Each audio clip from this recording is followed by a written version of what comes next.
the heart of Virginia, there's a stretch of pavement that has ingrained itself in American racing history. Built in 1957 with just a bulldozer and a plot of land, Virginia International Raceway has become an icon.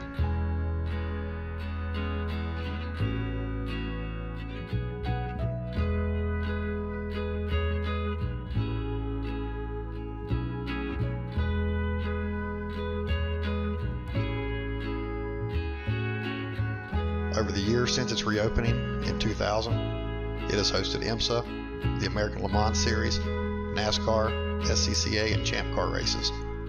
Legends have raced there, including Roger Penske, Mark Donohue, Richard Petty, Hurley Haywood, Dan Gurney, and more. Between turns 11 and 12 stood a defying feature, an old oak tree. This tree stood untouched, shading the south end of the course for decades. For some, oak tree became a symbol of VIR and a reminder of how road courses used to be built. They used to be built with the lay of the land, following each contour and moving around obstacles, not through them. Earth may have been moved, but not tarnished. Oak tree was a lasting memory of when tracks were not just built, they came to be, like the tree. Although oak tree no longer stands, nor does Hog Pen turn 17, the corners both still bear the name of what used to exist. And the track stays unchanged the way it was meant to be, with the lay of the land, for the land. Maybe that's why Paul Newman called it heaven on earth.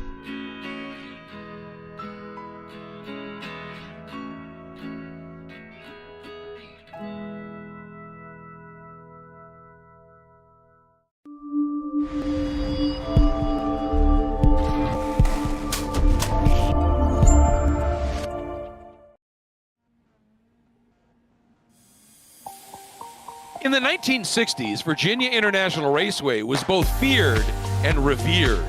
The ribbon of asphalt running through the hills a half-mile north of the Virginia-North Carolina border was a huge test of skill and commitment, yet stunningly beautiful. And a gent who 2 years later would win Le Mans outright won the first ever race at VIR in 1957, Carroll Shelby.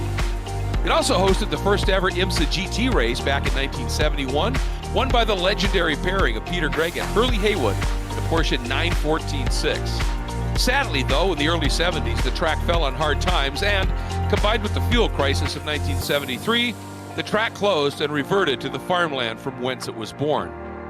Then, in 1998, two New York real estate developers purchased the track, and in 2000, it opened as America's first ever motorsports resort and has inspired numerous knockoffs. But no other have the snake, the roller coaster, hog pen, and most revered of all, the climbing S's. Welcome to VIR and round 6 of the Full Send Sims inaugural esports iRacing series and Spec Miata.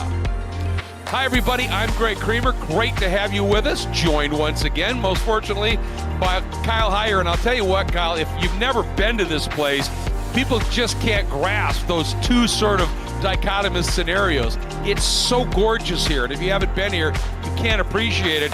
And at the same time, it is treacherous. I've often said this is a road course you really have to drive with street course precision. You really do, Greg. There's a lot of places on this racetrack that can get you into trouble. The grass falls away from the track, and if you get a tire off course, especially in the rain, it can be the end of your day pretty early on. Glad to be here. I have not had the fortune of coming to this racetrack in the real world just yet, Greg. I think this summer might be the summer, though. Finally, I'll get a chance to head to the hills and climbs of VIR, but I'm really excited. A full field, 30-plus of Spec Miata cars going racing tonight in two 25-minute races. They're on track now for qualifying. Yeah, it's a really, really special place. And I'll tell you, in the glow of the morning, especially that low light, and you're looking and you're watching cars running tails away up through those climbing S's, it is a pretty spectacular piece of real estate. And right now we take a look at what's going on as we are early into the qualifying session, and it's Jason Myers in the number 88 who is atop the order right now over Gil, Blethen, Horn, and as I say that, Rice Puto jumps to the top, and Soto locks into the second place. And this is what we'd expect. Well, that's, times, speeds are going to be churning in a big hurry, aren't they? They certainly are. Here's Morgan Burkhardt in the number 40. We'll Right on board with him as he starts his first qualifying lap, and he's heading up towards Roller Coaster right now, Greg, and this is a fun area. We'll look at a track map a little bit later, but there's a lot of really good passing zones here in a Miata in particular, and heading up this hill into Roller Coaster, heavy on the brakes as you come over this crest, the track falls away, and then you're just clinging to the racing line because if you step out of bounds here, it's going to be tough. We'll ride on board, though, with Morgan Burkhardt this time through, Greg, as he goes through his qualifying lap. Yeah, and if you get a little off right here, this is hog pen. If you mistime it and turn it too early and float out wide, that is exactly what can happen to the car in front. But right now, let's hop on board as Morgan Burkhardt, who has been the man, starts qualifying a run. Well, it's important to start off the lap well with a good run at a hog pen, and it looks like we've done that as we're coming down the front stretch. It's a little bit of a dog leg in the middle, braking right after the two, kind of angling it towards the apex a little bit, really get it in there nice. And this car doesn't really have enough speed or power to usually use all of the outside of the track, so we kind of just keep it tight and carry as much speed as possible. Coming into NASCAR, we're gonna float wide, dance on the brakes pedal a little bit, getting up over this curve, using all of the track, just floating as much speed as possible. Entering the snake, we're gonna kind of come center of track as we are going through it, just to optimize the exit rather than entry, because it's a long run. I mean, it's essentially one straight all the way up to South Bend, and it's just straight lining in on exit, just minimal distance possible, carrying as much speed as you know, when the tires aren't turned, it's less scrub, so you're going faster. And same kind of principle going through the S's, and I'm just gonna straight line it. And coming into South Bend, very scary corner, just the dab on the brakes, then flat on the throttle before we can get to the corner. Dancing a little bit, getting out to the outside and using all of the track. Oak Tree, most important corner on the track, gonna compromise the entrance a little bit to maximize exit. Already back on the throttle, using all of the road. And yeah, that's easily the most important corner on the track. Is this straight is really long and also uphill, so if you're the leading car and you get a bad run out of here, you're dead meat coming into the roller coaster. And as strong as the draft is, it's so difficult to pass here because of the way that the corners are shaped. And I'll get into more of that later as we're coming into the roller coaster, kind of breaking out the one, dance, and the car gets light over the crest of the hill, angling it in towards the apex, using all the track, shortest distance possible, straight lining it towards the entrance to hog pen, hopping over this curb, looking for the dip on the apex, using it as nicely as we can, getting a good run out for another long run into turn one, which is another really hot passing zone. And like I was saying, it's difficult to pass because of the way that the corners are shaped. You can hold the outside, you can hold the inside, and it's a braking battle, so it's a very interesting one. It's a track really that throws pretty much everything at you. I mean, it's got conceivably every kind of corner you can imagine, Kyle. Certainly does, and thanks, Morgan, for that. We're going to let him get back to work up to second. Beans Forster is still a little bit quicker, Morgan, so get back to work. We'll talk to you later. Good luck. Thank you. All right, and it certainly is a challenging racetrack, but Morgan P2 right now, and I love that he was talking about using all the racetrack right here at NASCAR, right out to the edge, using that extra little bit of runoff, Greg, but you talked to me before the beginning of the broadcast about how NASCAR Bend got its name. Well, when you look at it, it's turn 3 there, which is sort of at the top as you come back, and it's a long left-hand corner, and it has a decreasing radius, tightens up at the exit. And back in 1966, the 4th ever Trans Am race was held right here at VIR, and there were 4 NASCAR drivers that decided to come out and give it a go, including Richard Petty, but also David Pearson, Curtis Turner, and Wendell Scott. And every one of them struggled in turn 4. And many people think that NASCAR Bend was actually named sort of as a tribute to NASCAR. And there it is, after the long hairpin, that long winding left. And actually, all 4 of those drivers struggled immensely, because if you look at it, you come out of 2, out of the hairpin, you're off to the left, you sort of fade right, but then you start braking while you're setting up and turning. It's a really tricky turn, and then right at the apex, everything tightens up. And those 4 NASCAR drivers struggled with that for the entire event, and so the next year, they started calling that NASCAR Bend, and it stuck. And it is challenging, but here's the neat thing. If you get this corner right, and if we follow the pan shot to the as the cars would continue here, if you get the exit in NASCAR right and somebody else bobbles, that very tight turn 4, which you wouldn't think is a passing zone at all, you can really make a surprise pass in there if you get the exit in NASCAR right. So this is a track, Kyle, and you've certainly seen it from, the racing you've called here, and I've seen it, many times, including at the runoffs.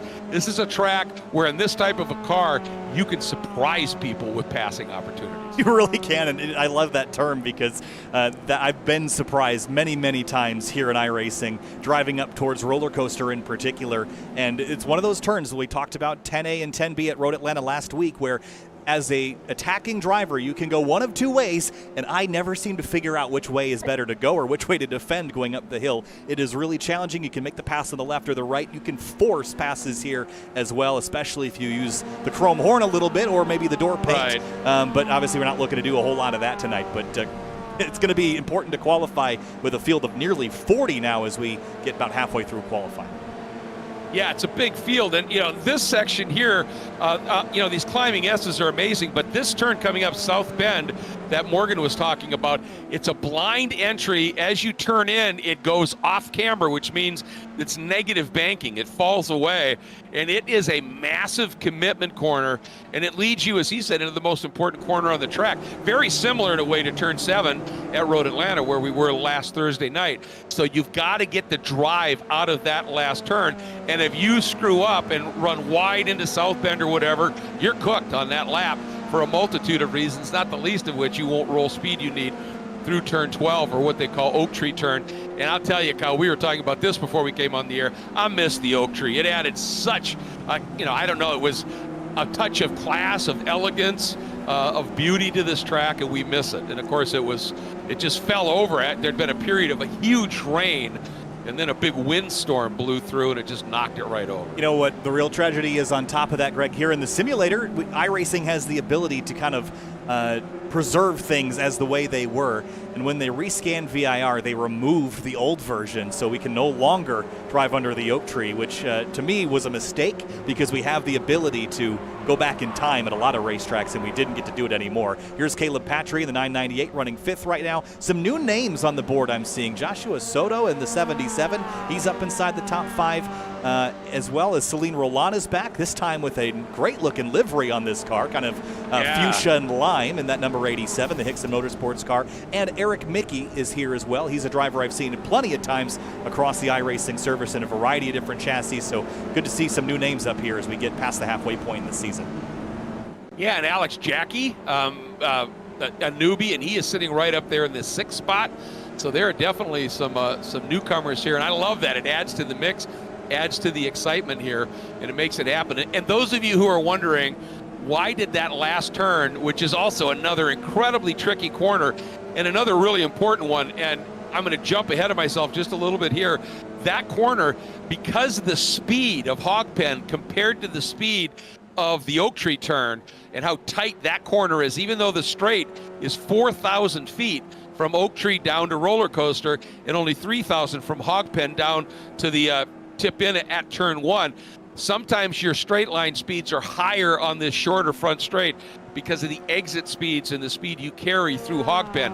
But the reason it got its name is back when this was farmland, if you had driven the track at that point and run wide, you'd have gone right through a hog pen. And that's why they have kept that as a name. And, this track is one of those, Kyle, that is known almost, more by track and corner numbers than by names as opposed to the numbers. It certainly is, and Finian DeCuna, who does all of my camera sets for me, on my camera selection screen, I've got a whole bunch of names: Horseshoe, NASCAR, Left Hook, Turn 4, Snake, S's, Turn 11, Oak Tree, RIP, Back Straight, Roller Coaster, Hog Pen, and Starter. And that's what I've got. I've also got some great drone cameras that Finian set me up with, but this is not one of those Turn 1, Turn 2, Turn 3, Turn 4 tracks. You've certainly got a lot of references by name, as you mentioned. Absolutely, and that long back straight is generally called Madison Avenue. So even the straights have names here, but that's how it was oftentimes back in the late 50s and 60s. Tracks were more known by corner names, named oftentimes after legendary racers and the like. Think to some of the names, say at Sebring, and that layout. So, but it's still Beans. Forrester is doing a great job. And remember, when we interviewed him at the end of the race at Road Atlanta last Thursday night and, queried him about what do you think about VIR. He said, I can't wait. It's my home track now. It's my favorite track. And he's showing it. He's got a heck of a run going right now. Not by much, though, is he? What is that, 310 or 3/100ths in hand right now, but he's up top. He is up top. Rowan Gill is second, and actually this is a great time to transition and show you the points as they are coming into this round, and it's very, very distant at the top of the board with Morgan Burkhardt really having the biggest advantage over everybody. But Forster up in second, Rowan Gill in third. That battle could heat up with Forster on top, Gill in third right now here in qualifying, Greg. So that midfield, mid-pack battle there inside the top 10. Look at Rice-Sputo and Butler and Skip Rock Jr. all just a couple points apart. There's going to be a lot of good fights, I think, from really second through sixth in the points. I think so, too. It's going to be really, really snug and a lot of fun. And this is a track where, if you happen to be looking at some of the notes here before the race started from some of the drivers, a lot of them were talking about how critical the draft is here. And it makes sense, from hog pen all the way to the hairpin, but more importantly, out of Oak Tree and that long run down into roller coaster. If you can get a little help from a tow, that's big. And this is probably, Greg, I'm not sure that I know the distances off the top of my head, but this is probably the longest straightaway that's not Daytona that we've had on the calendar, so that we could really see some overtakes prompted by slipstreaming here tonight, and it's going to make things very interesting. Road Atlanta, I think, was one of the most exciting rounds that we've had so far in the Full Send Sim Spec Miata series, and I'm looking forward to tonight. Again, with the rescan of this track recently within iRacing, we gain a couple track features that we didn't have with the old scan, namely that runoff at the exit of NASCAR and at the exit of Oak Tree. We have a little bit of extra pavement for drivers to use, and that always means people are more aggressive with their lines, trying to find and carry as much speed as possible. Exactly. I mean, this track sort of utilizes the Mario Andretti approach when people around him in a driver's meeting were complaining about track limit violations, and he said it's pretty simple. If you don't want me to drive on it, don't pave it. Right here, right at the exit, all that. It's fair game here in iRacing, yep. So you might as well use it. Absolutely. And the exit of NASCAR Bend, turn 3, there's that big amount of runoff on the backside that's paved behind the curb, and that's okay. And virtually every series that I've ever come to VIR with, we're looking at it right there. Now that's exaggerated. That's going to be a big hit. But everybody just allows it. They said it's paved, just go for it. Yes, one of the things I wanted to point out is a lot of series have rules about you can't go over the white line. Well, here's a really convenient fact about the exit of NASCAR is the white line goes away right as the curb starts. So to me, if you want me to not go over the white line, there has to be a white line in the first place, and there isn't there. So fair game. That's a really good point. Absolutely. Hey, and look who just jumped to the top of the charts. 1 points leading Morgan Burkhardt has gone to the top now. And but I'll tell you, these margins are nuts, aren't they? It's 42 1,000ths of a second that Morgan has in hand over Beans Forrester. And then, another 29 1,000ths back to Rowan Gill. Really, really close stuff. I think it's going to be. And Soto is really being impressive here. And he's got some draft now off the number 9 of Alex Jackie, but they're going to run side by side down the front straightaway and actually get pretty close at the high speeds, 110 there. There's the Soto Racing Operations car down the front stretch, and for a new name to be this high in the order, that means some dangerous things for those that have been comfortable up front, because you throw a wild card in the mix and maybe they're not going to play ball with you like the others have grown to over the last couple of rounds. We call that co-opetition. Who knows if Soto is on board with that or if he's got his own strategy to execute. That's a great point. Has he talked to somebody? Does he have somebody to work with here as he floats a little bit wide? Nice save. But you also saw there fair evidence, the number 9 at Jackie, when Soto came up the inside. He didn't really clear him to the point where he could ease back over to set up for the corner. And when you're pitched that close to the inside, you saw then Soto just realize that he had to roll off the throttle a bit, and that let Jackie with that outside line just sort of sweep the outside into the turn. And so if you're going to make a pass down into the hairpin, because it's really a double apex decreasing radius, and it turns back on itself almost 200 degrees. It folds back on itself, and if you come into that turn too tight, you're in trouble throughout that entire corner. Look at the big rise there before you enter turns 12 and 13 and head into Oak Tree, and the gravity will help slow you down a little bit. The rise in the pavement but it's still a pretty heavy braking zone. The problem is you have to trail off very gently because it's very easy to overstep the bounds or over-rotate the car there as you're kind of sweeping through one corner and setting up for Oak Tree. It's a challenging turn, especially in cars without ABS. Thankfully, the drivers tonight will have that crutch on these cars as Rowan Gill goes to the top of the board in the tow of one of those Delta Sport cars. That's the number 10 that he was following, which is driven tonight by Nicholas Rice-Sputo. So Gill, top of the board by 100th. Wow, so close. Just unbelievable here. And that little bit of a toe maybe can make that much of a difference. And, you know, one of the things you were talking about, that run, once you come through South Bend and you climb up that little rise, as you said, into 11, it is really easy because 11 flattens out. So you've got the hill you're driving up on, which gives you that little bit of grip. It allows you to brake a little later, go in a little bit deeper, etc. But if you don't get that absolute right on your braking and turn in, it's easy to float right off the outside of 11, and then you're in big trouble because you can't get any kind of a run through 12. We just saw Jackie have that exact problem up there on that last lap. So as I said, a lot of precision here, and you talked about it. Look, there aren't a lot of spots. I mean, look at this run through here. There's the exit curb maybe, but there's no real runoff. There's no gravel, nothing like that. And in most spots of this track, the grass actually from the track edge slopes down toward barriers. So you've got to be really, really precise at this place, or you can go for a long ride, and it really gives you a lot of time to think about how hard you might hit. Yeah, and actually I was saying even before that the grass in iRacing are so slippery that when they add rain, hopefully in the coming months, which that project is almost complete in iRacing, we could see this grass not really need much attention. It is very slippery and very treacherous because of the way that the track slopes away. Rowan Gill's on top of the board. There is 5 seconds left here in qualifying. And because of the heat race structure, Morgan Burkhardt is not going to get back right now. He's going to get obliterated, and he will no longer have a chance to get back to the start-finish line. And that means that Rowan Gill is going to start on pole for this one, Greg. 2 25-minute races, about 12 laps apiece. Yeah, just it's going to be fascinating. And I think Burkhardt, his lap was in trouble anyway because he ran wide coming out of Oak Tree and dirtied up his tires a little bit. But, we need to say as we get into the break here and we're getting ready for this first heat, a huge thanks to Full Send Sims, our title sponsor. Again, Full Send Sims builds custom turnkey racing simulators with both real-world racing and simulation applications and training in mind.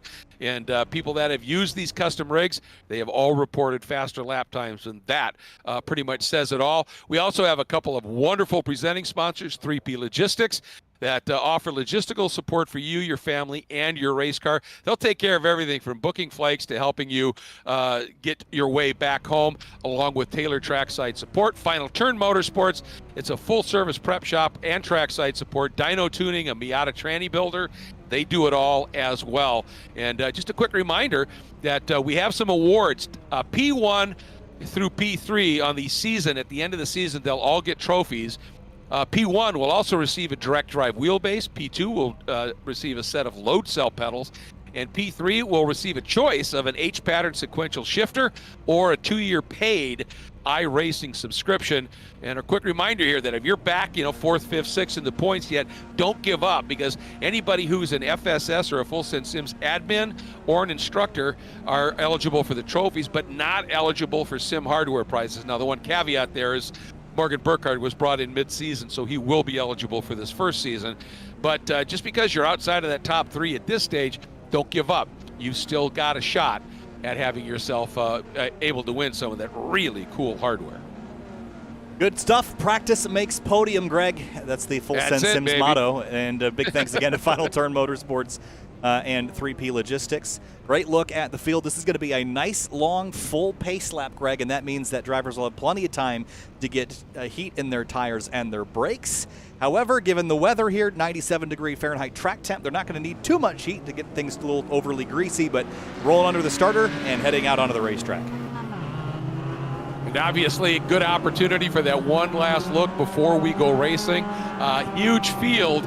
It is a sizable track, obviously. When you run the full course here, you're talking about well over 3 miles. So, as you said, a good long run. And in a way, Kyle, it's really 3 different tracks, isn't it? You've got from turn 1 all the way to the exit of the Snake. That's twisty and technical. Then from the exit of the Snake up to all the way to Roller Coaster, with the exception of Oak Tree, it's fast and flowing. And then Roller Coaster down, it's really quick there, but still very technical. Here's a starting lineup for our 2 races tonight. Well, this is just for race number 1. Rowan Gill in the 174 kicks things off, and Morgan Burkhardt on the outside of that front row, points leader in the number 40. And again, look at how close those margins are. Beans Forster, who led a lot of that qualifying session, will ultimately start 3rd. And Joshua Soto, one of our newbies, starting 4th in the number 77. Row 3, Caleb Patry in the number 998, and Celine Roland starts 6th in the 87. Starting in the 7th spot, Brendan Horn, the number 45, joined by another new driver to us, Alex Jackie, the number 9, starts 8th. 9th place, Skip Brock Jr. in the number 32, and Max Schweid in the 98 starts 10th. Good qualifying run for Max. Starting 11th, Jason Myers in the number 88, and then starting 12th, the number 108, Jordan Rick Segrini. 13th place, Eric Mickey, new series for him tonight. In the number 4, Nicholas Rice-Buto starts 14th in the number 10. Starting in the 15th spot, the number 80 of Andrew Wozencroft, and starting 16th in the number 21, Max Bankin. Starting 17th, it's Seth Spolman in the number 42, and Deacon Greenfield starts along his outside, 18th place for the number 29. And starting in the 19th spot, Levi Knupp in the number 931, joined by Stephen Blethen in the number 50, starting 20th. 21st place is Charles Vaccaro in the number 221, and Jamison Huffman's number 37 is 22nd. And starting 23rd to 51 of Raymond Blethen, and he'll be joined by Greg Ginsburg, SCCA Hoosier Super Tour announcer, driving the number 7, starts 24th. 25th place is David Carrillo in the number 95. Court Schmidt starts 26th in the number 172. Starting 27th to 73 of Wayne Buttermore, starting in the 28th spot, the number 15 of Joe Camilleri. 29th is Gianni Umaro in the number 34, and Carson Neal starts 30th in the number 117. In the 31st spot, it'll be the 89 of Jim Friedhofer, and the number 6 of Caleb Pocock starts 32nd. 33rd place is Rich Green in the number 22, and Jeremy Shepard starts 34th in the 535. And in 35th, the number 13 will be Alfie Zidane, starting in the 36th spot, the number 14 of Ricardo Rey. And the last row, Enrique Tomeo in the number 16, and Jorge Ortiz, a Grid Life competitor, he starts 38th in the number 38 car. And that is a seriously full field, and we are looking forward to this one. Down through Hog Pen, pace car will make its move down into pit lane, and your front row, Gill and Burkhardt leading their way up. Gill in that darker maroon car with the lanes on the side, Burkhardt on the outside in that more red and black number 40. Looking for the flag to get this first one going. Starter has it, airborne, long front straight. Waiting, late start, everybody come, and we're green! And looked like Gill did time it maybe just enough. Big fear here always, Kyle, is a big one here in this first turn. Let's see if everybody is going to be smooth. We've had some big wrecks in starts, and we've had some really clean runs, and look at that beautiful run through there by Gill. Oh, one car turned around in the background, but other than that, I think we got through it okay. So the field heads off to NASCAR Bend. Nice, good start up front, and a pretty frantic scramble as it always is, but now everyone's got to get single file for the next couple tight sections here before the climbing S's. Yeah, Caleb Patry right there making a long outside run. And the 87, pretty aggressive by Celine Roland there, looking to try and make a move, but decides, nah, that's not going to work well, tucks back in again. A couple of cars running wide, but so far, mostly pretty clean at this stage. And here's that field of 38 cars streaming up through Snake. One car in the background, I think that was Jeremy Shepard that's had a little bit of an off, but we carry on. Rowan Gill leads the way. There's more trouble in the background, and one car sideways across the track is Gianni Morrow in the number 34.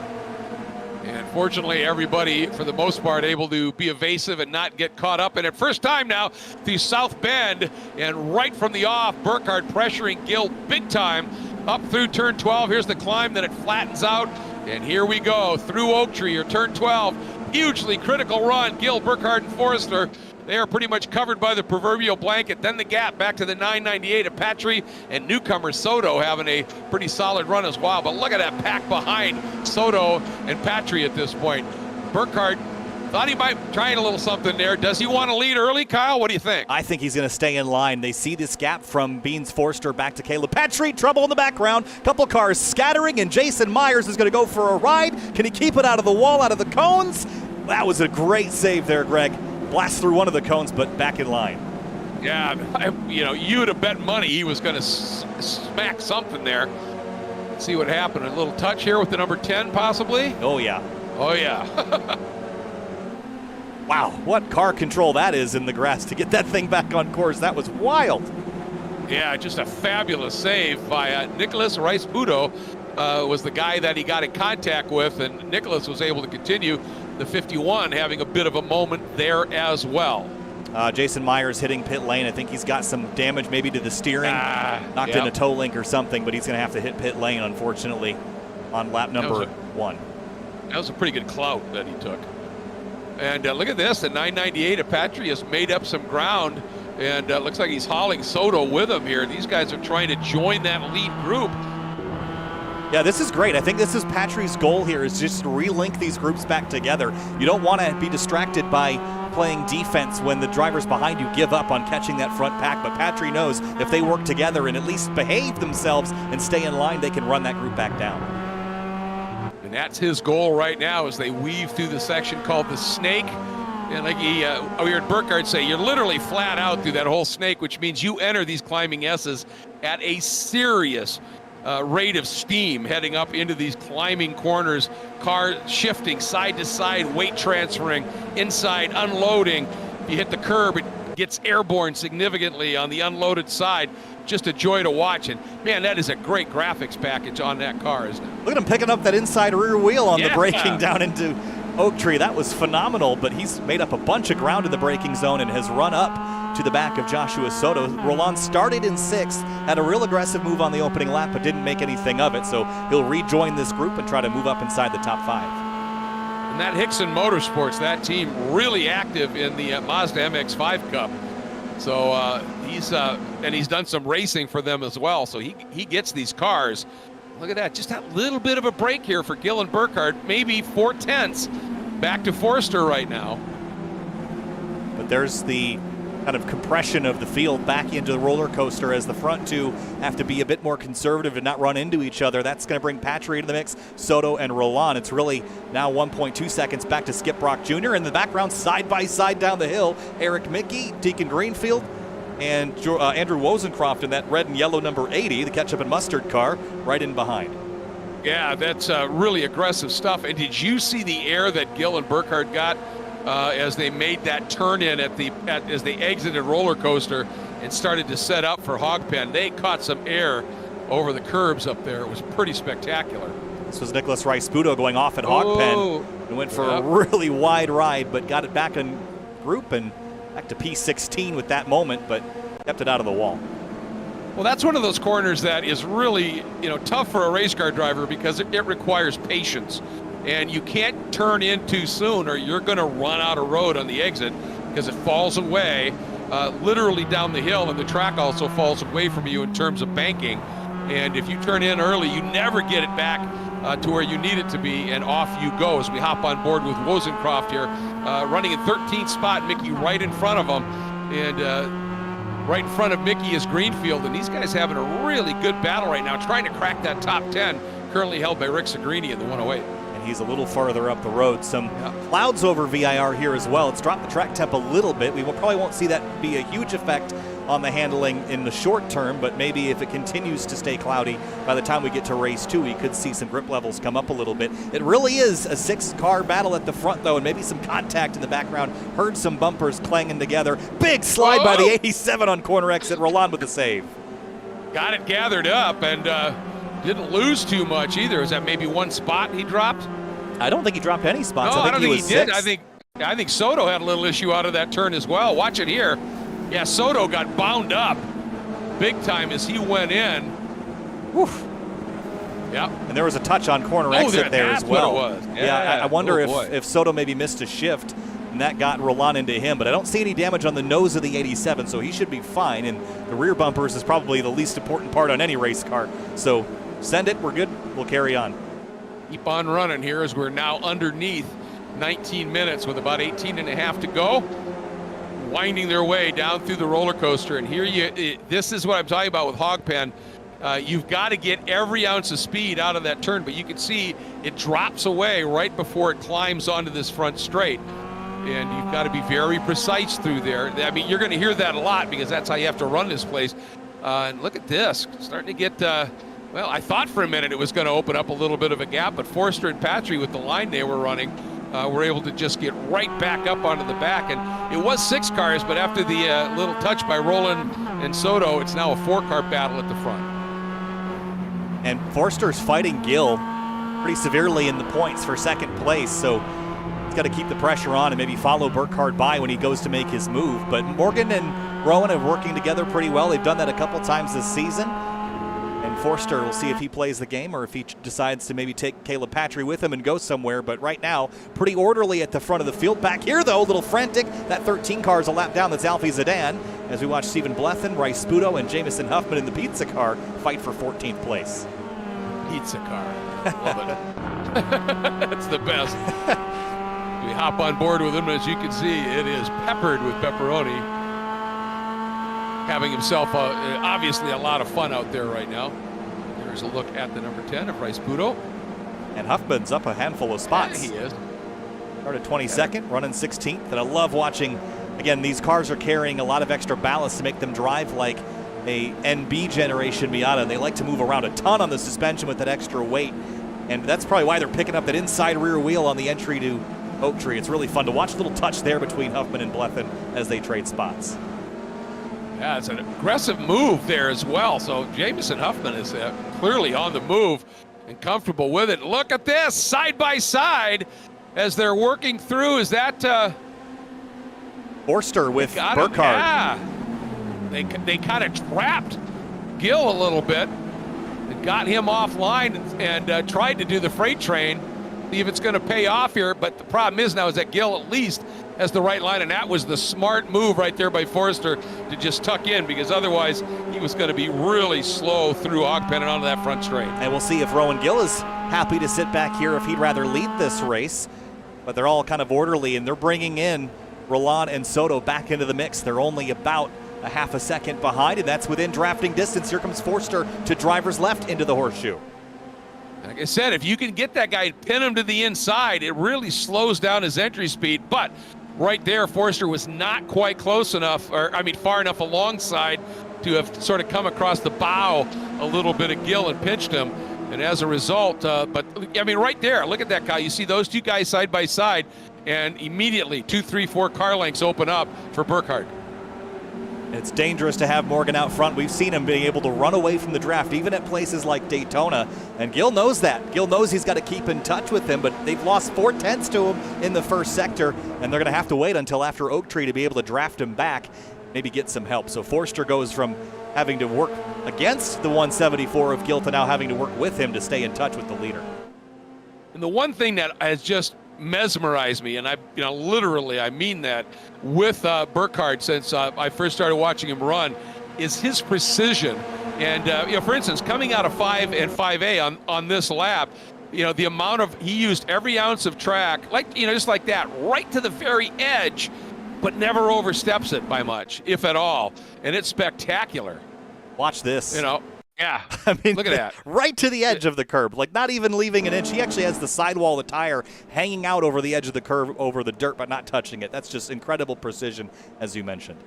Well, and that's using every ounce of allowable racetrack, and that means he's, even if it's minuscule, he's opening the angle up through the corner. It's not as tight a radius, and the tighter the radius, the slower you are, and he uses it and uses every bit of that track to absolutely astonishing effect. Now, obviously, when Gill's got Forster and Patry and Roland and Soto behind him, they're going to close that gap up once again.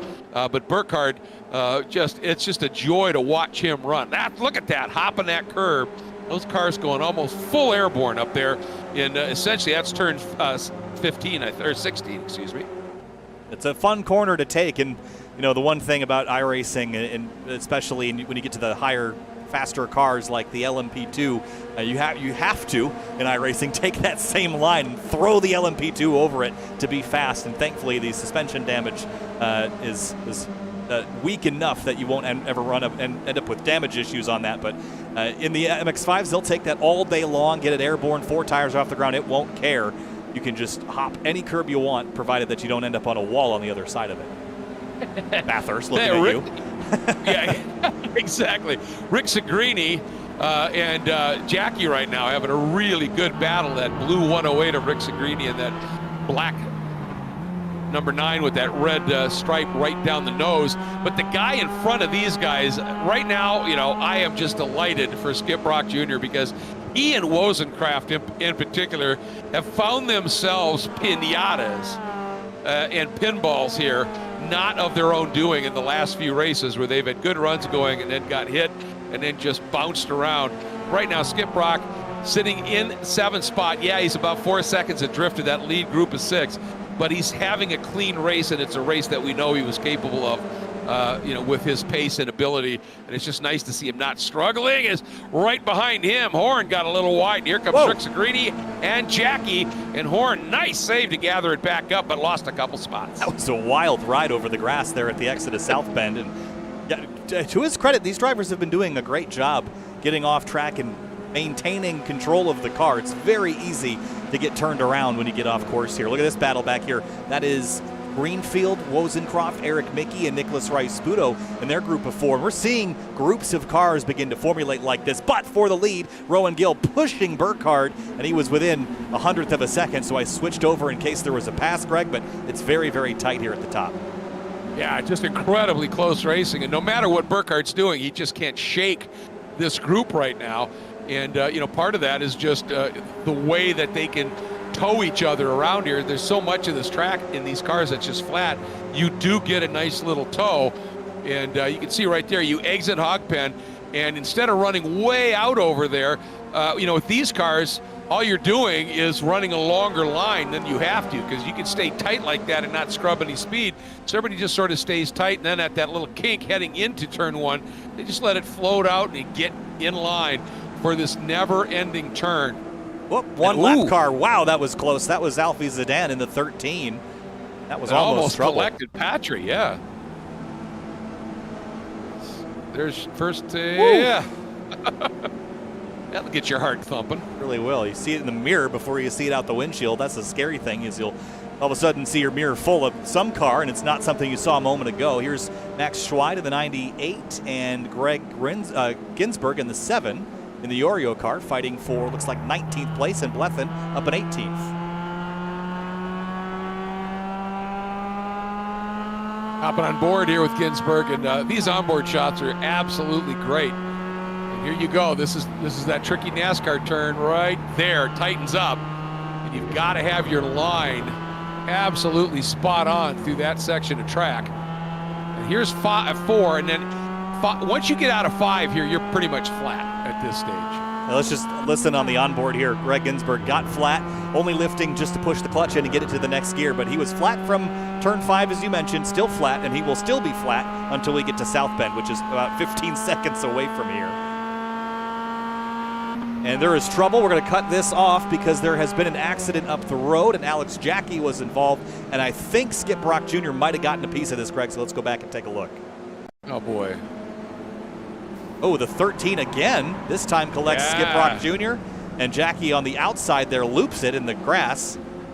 I think Brock got away with most of it, but I think Jackie got the short end of the stick there.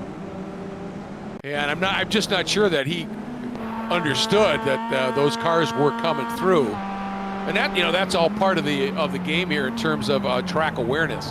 It's something you really have to work on. And Jackie again did a great job not stalling the car out, got the clutch in and carried on, but lost some spots in that. And for Skip Brock Jr., you were just talking about how, oh, there he goes. Oh, come on. Oh, that's commentator curse for sure. Yeah, but he may have still had dirty tires from the off, or may have just, you know, sometimes you're having a great run, you got a great rhythm going, and then something like that happens, and it just upsets your internal rhythm a little bit, or you've just red misted it, you know. Yeah, on board with Skip Brock Jr. right here. And the car is definitely slipping and sliding around. Still could have dirt and grass. Those things do accumulate. But what did him in there was just hooking the grass on the exit of Hog Pen, and that sent him around. Yep. And I think, part of it was he got offline because his tires were dirty. And when you get way offline, that's where all the marbles and as my good friend David Hobbs would say, all the clag ends up. And your grip is just gone at that stage. So Brock Jr. will settle back in 16th place. A little more dramas in the background. That was Schweid and Blethen's still off track. Oh, he's got big time damage. Yeah, he's really wrinkled the front of that thing. This is, Schweid got the exit of turn 1 and spun back across the nose of the 50. So both those cars will have probably terminal damage. At least the 50 is stopping. Meanwhile, up front, a little daylight between Burkhardt and Gill, and between Gill and Forster and Patry, and then the rest of that pack. But guess what? Is it me, or is that now a 7-car train? There is a 7th car, but it is a lap down car. I think it's Enrique Tamayo. Right. Yes, it is. Oh, yes, it is. All right. So he's dropped a spot. Eric Mickey has gone around at Oak Tree in the number 15. Let's see what happened to him. This is a common issue here, is you get in a little bit too hot and put too much weight on the nose, but right here tracks out a little wide, and simple little spin, and stops very quickly on the sidewall there and backs up off course to continue. Only dropped 1 spot, I think.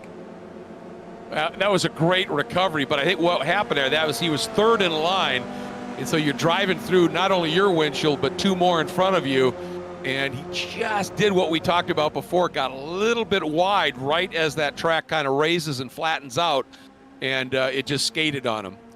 And that's all part of that absolute precision we talk about here. That's a great shot down through Hog Pen.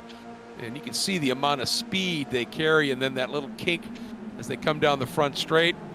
And now into this long turn. There's Apex 1. You float out back to the second apex really late. So it helps you set up here for turn 2. And then into NASCAR. And this is the dangerous thing I mentioned earlier. You let Burkhardt get the lead, he will drive away from you if you don't have an organized line behind you. He's just so good in these cars. He has really found his rhythm at pretty much every track we've gone to. And remember at Daytona, he drove away from people at Daytona. So if he can do it there, he can do it here. And that's something that I was concerned about as soon as Gill got past, was they need to keep him in touch, because running him down from 4/10 back is not as straightforward as he made it seem to them a couple of laps ago. Yeah, not at all. And the thing is right now, I mean, Gill, I think, he can stay with him, but they're both just easing away from Forster, Patry, and the rest. And they really, Gill really needed Forster at least to be right with him to be able to close this gap up. We'll have to see. And the problem is you just don't see Morgan make many mistakes. I mean, look at that. Look at, right to that edge again. You can see that little bit. And that may have been about as close as a mistake as we get. He got to the edge, and there was a little bit of dust sitting there. And it may have just slowed his exit a little bit and given Gill a chance. But will he have enough to draft and do anything with it here? We're under 5 minutes, Kyle, so we're getting into that gloves-off point of the race. Yeah, it should be 2 laps to go next time by. And Gill is able to get to the bumper of Morgan Burkhardt. The question is, next time around or the time after that, will he have enough to get up alongside him and then complete the pass on him down through roller coasters? We'll keep an eye on that, but it's going to be an interesting fight, especially if Forster and Patry aren't close enough to help him with that, and he's got to do it on his own. Oh, big slide there from the 40. Big moment. That's, Gill is going to like that, because he said he's feeling the heat. That will inspire Gill. Now, Burkhardt, it was a great save, and Gill's a little bit of a run. He was so close he couldn't do much with it. Patry's going to pot to the outside, trying to do something with Forster, and they're going to come by side here. And behind them, it looks like, is that Soto trying to get back around Roland? Whoop, a little bit of contact there as they do the crossover, but Burkhardt hangs on, and Patry's not able to complete the pass. So all 3 of those passing attempts kind of stopped at 60%. And I think what sort of caught Roland out there was Patry when he came back onto the line. He came across aggressively, and Roland dipped the brake, and that got Soto just to give him a little bit of the chrome horn. Unintentional, though, I think it was. Gill was really aggressive with the curbs in turn 4 and heading up into Snake, and that makes me worried because if you cut that a little bit more than he just did, you could catch yourself with a slowdown penalty, hanging the center of the car out over the grass on the inside edge of the curb. So that's a situation that he should be careful about, as Charles Vaccaro has reset back to the pits, and looks like he had an issue and damage or something, but he rolled off to a stop. Also wanted to point out one car I've been watching climb up the timing screen for most of this race, and that, where'd he go? He was, where is he on my time? Oh, Jorge Ortiz, he was up inside the top 16, and then a couple laps ago he had an issue and is out and done for the race, but he had gone from 38th all the way up to about 16th place, and then out for the night, it looks like. That's a shame. He's a good lad for sure, and a lot of fun watching him in grid life. I think he's done some World Challenge as well, and a good guy. Look at this, Gil once again getting a really good exit out of Oak Tree and glued to the back. But as you said, you get there, but if you don't get there with enough pace to be able to pull out, and you've got to be alongside going into roller coaster to do anything.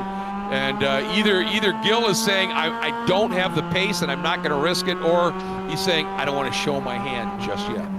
Well, he's going to have to do it next time. We should be getting the white flag, aren't we? We will be getting the white flag this time. By laps are about 2 minute 18 seconds, 2 minute 10 left on the clock, and that means that the flag is about to change colors here. There it is, white flag waving, 1 lap to go from Virginia International Raceway in race 1 of 2 for the FSS Esports Spec Miata series, and game on, here comes Gil.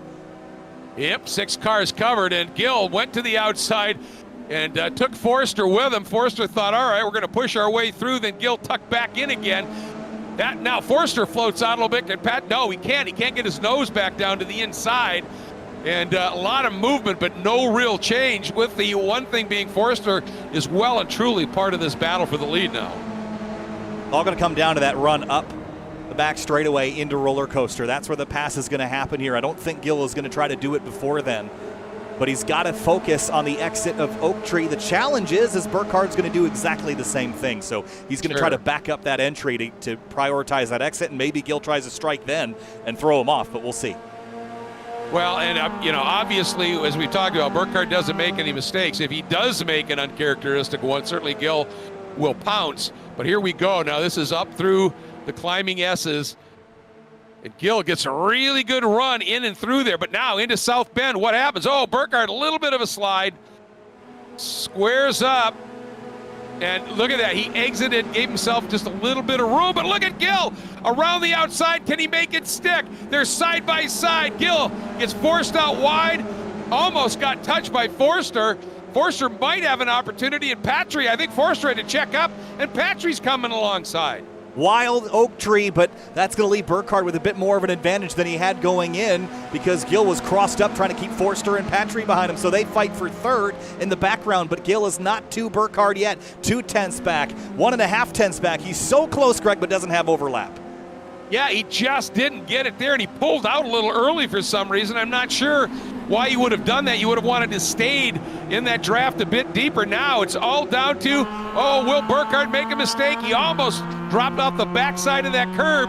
Here's the big curb hop through 16, down into Hog Pen one last time. Burkhardt keeps it in control. Gil rolling the throttle. He's there, but it's a long run to the checkered flag here. Is there anything anybody's going to be able to do?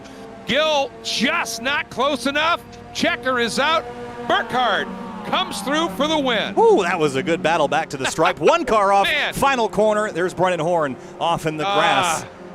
And out of a top 10. Yeah, he's going to drop out of the top 10 because Rice Sputo and Greenfield are coming by the shot. So Horn will drop out of the mix, but what a great battle that was all the way back to the stripe. That was fantastic. And Soto, Roland rounding out the top 5. Soto, Rick Sagrini 7th. Wozencroft, a nice run up into 8th. Rice Puto 9th. And Greenfield, good run by Derek, up into the top 10 here with Jackie just outside of that top 10. 5 cars within a second at the finish line up there in the front. Doesn't get a whole lot better than that, does it? That was just superb. And I mean, if there were mistakes, they were minuscule. Nobody making that big error. Yeah. Everybody drove just superbly. We'll go back and look at that run into Oak Tree again. I think Burkhardt pulled out a line stepped on the brakes early to force Gill around the outside, and at the very least, what it did is it just confused everybody because it was not an expected scenario. Everyone's expected to go in there single file and prioritize that exit, but if Burkhardt backed it off and forced everyone to go around the outside, it creates this unexpected scenario that everyone kind of panicked and didn't know how to handle. And what that meant was that Burkhardt could focus on just driving away while the four behind him fought for position. Well executed, in my opinion. We'll go back and look at it here when we get into the warm-up period, Greg, but let's have a look at our race results for race 1. Absolutely. I'm interested in looking at it, but here we go. Look at that. Morgan Burkhardt with a margin of victory of 1/10 of a second over Gill, Forster third, Patry fourth, and Celine Roland rounding out your top 5. Soto, a newcomer, showing that he belongs for sure. Jordan Rixagrini there in 7th. Wozencroft having a nice run up into 8th. Nicholas Rice-Puto started the season really well up in the points, and he's just losing points a little bit here as it continues. Then rounding out the top 10, a great drive by Deacon Greenfield. And 11th place, Alex Jackie had a couple issues tonight, but rebounded for a top 15. Brennan Horn obviously dropping out of the top 10 at the last corner, which is heartbreaking, but he'll have a chance to redeem himself in race 2. Eric Mickey, Skip Brock Jr., David Carrillo, the rest of your top 15. Court Schmidt, 16th place. As the session changes over, we lose our results for race 1, but very, very exciting race. Let's go back and look at that battle coming down into Oak Tree, because there was a lot of really interesting maneuvers here, Greg. Let's go back and look at this from high above, and we'll slow it down so we get a bit better idea of what happened. So you can see right there, you can even see Burkhardt exiting a little shallow out of South Bend and stays center and checks up. I think you're right. I think he sort of threw the dummy at Gill. And it just forced him around the outside, and then what that does here is it opens the door for the 23 to go up the inside here and kind of be a bit of a distraction, keep the 174 from turning in, and that distraction alone is what kept Rowan Gill from being in that spot. I think if we're right on board with the 23, we might get a bit clearer idea of exactly how that played out. Just got to find them on the timing screen. I thought they're all mixed up on my end here, but on board with Beans Forster here. He gets hit from behind, but right here, the door is open to the inside. So Forster sees it, turns right, and right there, the 174 can't quite get down and exit the way he'd like, or at least had to look in the mirror, and that is what gave the 40 the gap. Yeah, and you can see Forster had a run there, but because Gill was turning in on him, he had to check up just a little bit. That allowed Patry there to try and pop to the outside, but it just wasn't enough. Even with some help coming from Celine Roland to try and push him through, they just could not get those passes really well locked in here and had to settle back into position. And then down into roller coaster. Ooh, little touch there. I didn't see at the end of it there between Roland and Patry, wasn't it? Yeah, then Rowan also had a run here. I thought if he just pushed a little harder, he might have gotten to the bumper and maybe roughed up the 40 car, but they're all playing fairly at the front, which is great to see. And then the 888 almost ran out of racetrack there at the exit of 17, but kept it on track, and not quite enough draft to pop out of line and slingshot before the checkered flag.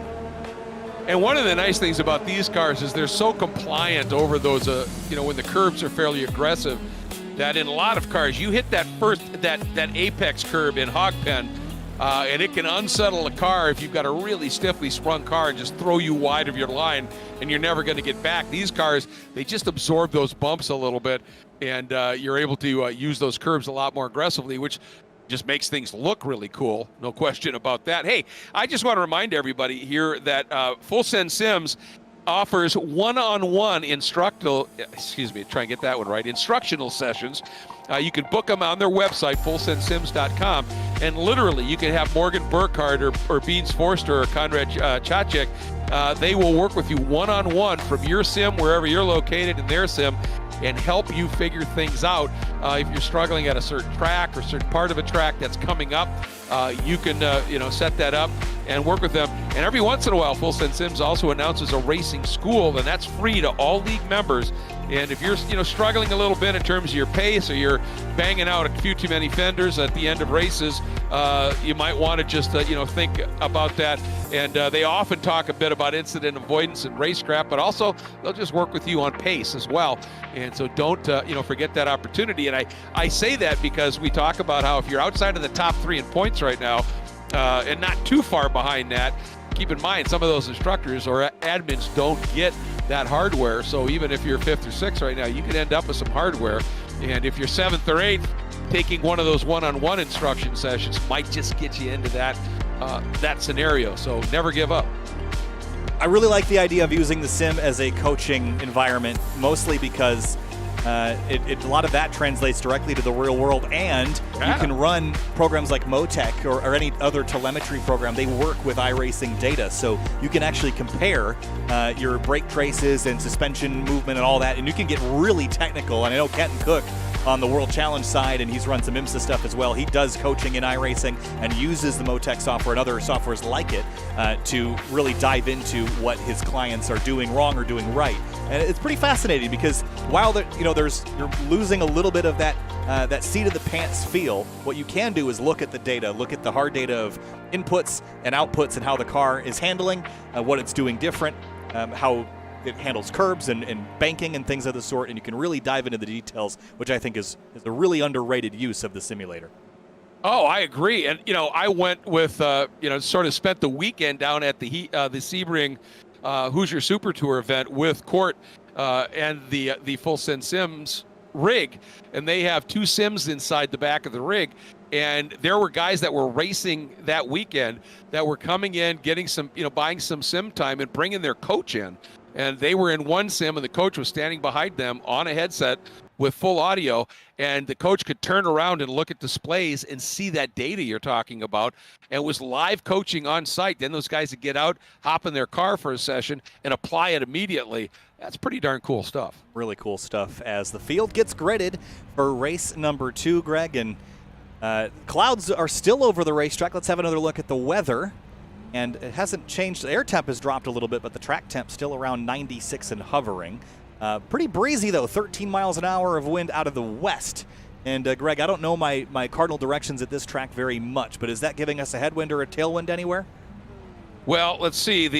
When you take a look at the layout, west, you might get a little bit of a tailwind on the run up through the climbing S's, and you're going to get a pretty intense side wind as a result going down that back straight. So I'm not sure on balance once you complete a lap you're going to get a lot of gain or loss anywhere in particular.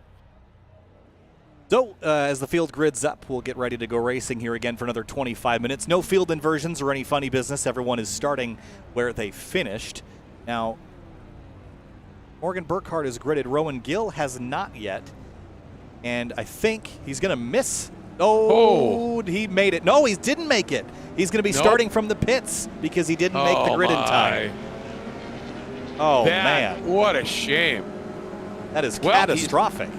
It is. It's going to be fun to call, watching him coming up through the back. But, I'll tell you, Rowan, you don't have to sacrifice like that for our entertainment. Yeah, that's tough. A 30, we've lost a couple, about a 35-car field.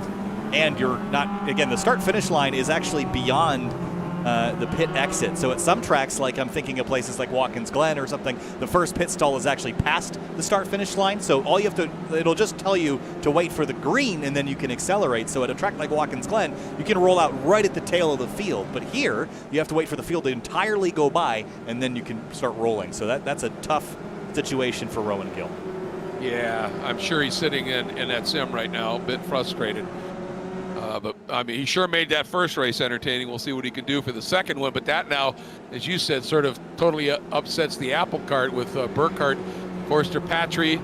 Opportunities now for Celine Roland and Joshua Soto, certainly, who showed some pretty good pace, stuck with that lead group to be even stronger still here in this second race, though, Kyle. Yeah, I was a little surprised there was a big gap as the cars rolled out of pit lane 2. I think there was some confusion of who was supposed to go where, what line someone was supposed to be in, because there was about a 10-second gap between about 12th and 13th as they rolled out of the pits. So a little bit of confusion, but good news is they've got a several mile-long safety pace lap to get this all sorted out behind the safety car before we turn them loose.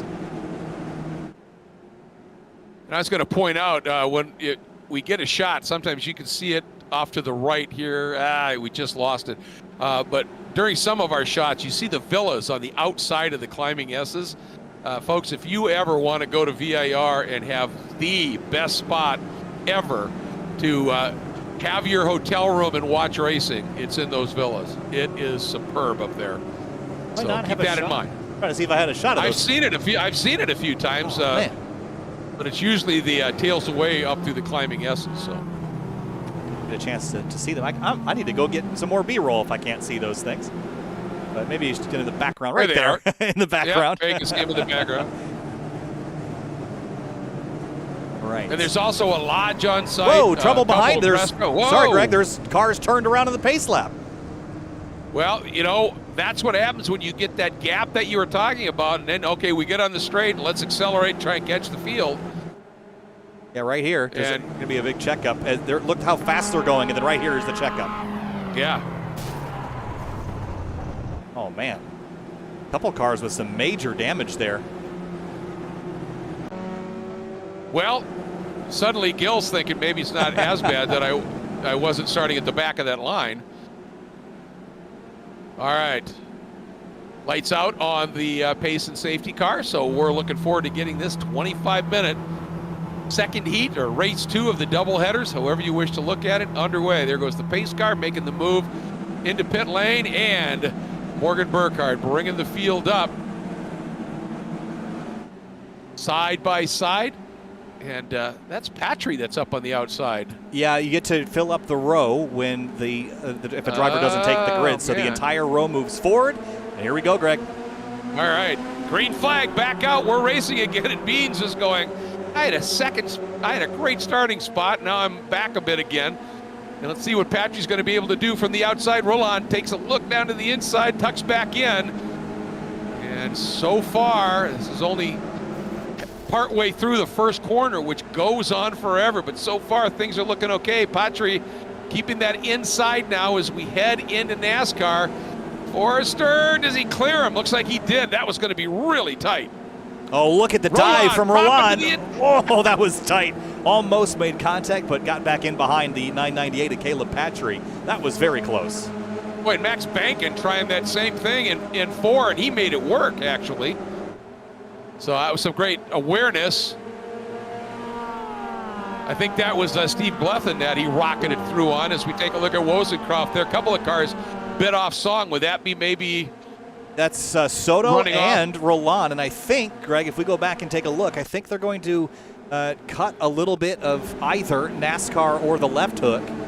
And that's what I thought. Got themselves a slowdown. So watch the 87 and watch the 77 here on either the left or the right. So it's not the left, but watch the right-hander here. Are they too aggressive with it? Yeah, right there. Yep. That'll get you a penalty by being a bit too aggressive, Greg, and that cost them a bunch. Wow. We were just talking about the opportunities that they had, and those have now evaporated. And Roland able to stay right with it. Singrini going around for a spin at the exit of Oak Street, gets back rolling, but lost a bunch of spots. And look at the gap from Roland up to Patry, the 3-car breakaway, Greg, on lap 1. And that's going to be a tough gap to run back down. Yeah, absolutely. Well, the pace of these guys up front, no question about it. Wozencroft and Rice Pudo were really going at it hammer and tong, and Wozencroft was able to sneak through, as you can see right there. And now is he going to be able to, big sideways slide by Rice Pudo. Gathers it up, but he's going to lose a ton of positions. Yeah, just got a little bit of grass on the exit of the corner and just spun the car right around. Eric Mickey, Brennan Horn, Jamison Huffman all in this battle for 9th place right now. Almost banging doors down the front straight with the 32. Skip Brock Jr. had the right sides in the grass, and he makes contact with Greg Ginsburg. Oh, he and Ginsburg sort of bouncing off each other here. And Brock, once again, back in the wars.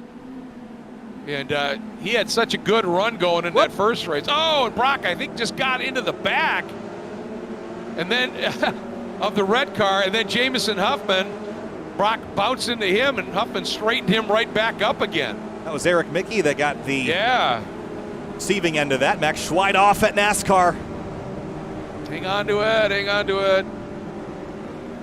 Whew. All right, well saved. Again, though, you just lose so much position and track distance. And Burkhardt finds himself with a nice little, 3-4 car lengths here. We'll see how long that lasts over the 23 of Forrester. And then Burkhardt's teammate, Patry, right behind Forrester. Then there's that 3.5, almost 3-second gap back to roll on. Tom O'Gorman told me a story about NASCAR turn back when he was running in the IMSA Michelin Pilot Challenge in 2018. Well, if you remember, he won the race, but he was also had to give up all the prize money for it because in qualifying it was raining and he stuffed the car straight into the fence over there, and they spent a whole bunch of time. So the little bit of prize money that he did win from winning the race, he gave it right back to the team for all the bent body panels that he had gotten rid of in the qualifying session. Well, when you wad a car up and then the team puts it back together and gives you a winning car, the biggest reward you can give them is getting that win for them, which he did. But then when you hand over prize money so that they can buy some spare parts and still have something left for a really good dinner, that's how you endear yourself to a crew. They went on to win another race later in the year as Skip Brock Jr. got hammered into roller coaster. Man, look, he got absolutely clouded, didn't he? From Jamison Huffman. That's a long way back. How did that happen? Let's watch for it here. Looks good here. Oh, man, that was even close. Oh, Huffman had a hell of a run into it. I'm not sure he'd have made the corner without getting into the back. Oh, look at this. Forster up to second. Look at that. And right to the rear bumper of Burkhardt, but Caleb Patrick crosses wide. over. Wow. Yep. That was a classic counterpunch move, wasn't it? Greenfield off at turn one, but with all that happening, Burkhardt's put a little bit more distance, but now he's got his teammate in second. But despite them being teammates, I have a feeling that Patry is not going to be willing to sit back here. He's going to try to run Burkhardt back down, even if it might mean bringing Beans Forster with him. I think you're right, Ed, but I'll tell you what, I was just thinking that, there's only one thing worse than sitting in second with Burkhardt in front of you, and that's sitting in third with Burkhardt and a teammate. Yes. In front of you, because you know that Patry's going to do whatever he can to get to Burkhardt, but he is also going to do it without giving you any opportunity to get through. Gap is 7/10 right now at South Bend. We'll see if that comes down or goes up throughout the lap, but ooh, they're pushing hard. Forster off a little bit more at South Bend, but trying to carry a lot of speed. The 23's got some nose damage as well, which might add a little bit of drag, and certainly you don't need to add any more than these cars already have with the open top. I'll tell you what, though, Forster had a nice run through Oak Tree, through turn 12. And if you could get into the draft, one that sort of nulls out any issue you might have with some of the arrows sometimes. But is he going to have, did he get a good enough run to be able to do anything? And no, he's not going to be there, I don't think. Here's where you pick up a little steam, but yeah, he's not there. Patry still about 7/10 back. They lost some exiting Oak Tree, but this is an area of the racetrack, really from roller coaster to hog pen, where you can make up some ground without using the draft if you just get your lines just right. And for Burkhardt, that means trying to extend that gap back to Patry. It's 1 second now as they come down the hill. And Rowan Gill is way at the back, so I don't know whether he's got some sort of an issue there. He is. Well, he didn't officially start the race, so my graphics won't show it. But remember, he started from the pits. He's up to 25th. But he had to start after everyone else had started, so he's not only has to pass everybody, but has to make up a bunch of ground he lost while sitting in the pit stall as the green flag flew. Yeah, so it's a long day for Rowan Gill, but still, as you mentioned, starting as far back as he did, moving up like he has, shows you what he can do. So we're watching this great battle here. Contact, and that was, oh man, look at that, Raymond Blethen going for, this is that slide we're talking about. And there's just nothing to slow you down till you get to those tires. Yeah, it's a long, long slide, and that is big time left side damage for Raymond Blethen. They just kind of came together on the run down to the horseshoe. And the front straightaway here is basically anything but straight. It weaves and wobbles and winds, and it's actually kind of a blind crest in faster cars where you're actually kind of nervous going down the front straightaway because the track isn't that wide there either. And it's very easy just to run off the track to the left, and I think that's part of what happened there. Yeah, you just have to do everything, that little turn in through that kink, do a little later than you think you might otherwise need to. All right, now it's gonna be interesting because Burkhardt's coming up on some traffic, and it all depends on where he gets them. Is he gonna get enough of a run to be able to get through before the roller coaster? Because if he doesn't, it gets trapped behind him, that margin he's got built up, just about 0.8 of a second back to Patry, that'll just evaporate. So let's see what happens here. He's not going to get him before they get to the roller coaster, I don't think. No, and again, the draft in this car, we've seen it be a little bit affected by all that weight that they're carrying around, so it's not, unladen, this car will kind of suck up to the rear bumper of the car ahead a lot quicker. They have to plan for that and really, prioritize your exits. But they have kept the gap to Burkhardt still about 7/10, so they're not actively losing time. But they're not gaining much either. All right, this is that drop down through Hogpen. And that Skip Brock continuing his ongoing battles. That car, the rear end of that thing has been facelifted. The rear trunk is about 18 inches higher than it was when he started the race, but that's the side you don't photograph when you put the car up on Craigslist. Celine Roland is off. Oh, no, and he was having such a good run. Knocking on the door of a top 5. Rosencroft behind just ran wide. Guess where? Hogpen. Yep. I'll tell you get that exit wrong, or more often it's you get the entrance a little wrong. And the thing is, you can't avoid, once you drop your tires, it just slopes downward. So you're going for that long, long ride at this point. So Rosencroft up into 4th now with Soto up into 5th. There's that battle.